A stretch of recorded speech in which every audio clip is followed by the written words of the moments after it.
An exercise that I often see given out for patients who have lateral hip pain is the humble clamshell, where a patient would just lift their leg up and down, if you could just repeat that. And this is often given with the rationale that it's working the hip in the regard of loading up the glute med. Now, let's consider what I said in the assessment, that the more the hip is flexed, actually the functionality of the glute med changes. It acts more as a hip internal rotator.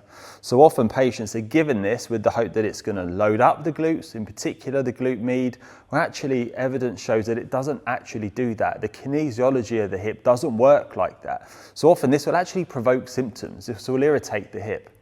I need to caveat this by saying, if people are doing this and it doesn't hurt and it doesn't cause them a problem, then carry on. Like every exercise is completely safe, but it's just about pitching it at the right level at the right time. And if someone's got a painful hip and this is maybe making it worse, just reevaluate how you can do it. And although we're just going through the things to possibly avoid in the short term, as a demonstration of how you can just easily modify this exercise, all you would need to do is bring the hip from a flexed position into a bit more of an extended, and just focus more on hip abduction rather than hip external rotation. And that itself will be far more efficacious at loading up the right things than if you have the hip flexed and going into an external rotation, which may provoke their symptoms.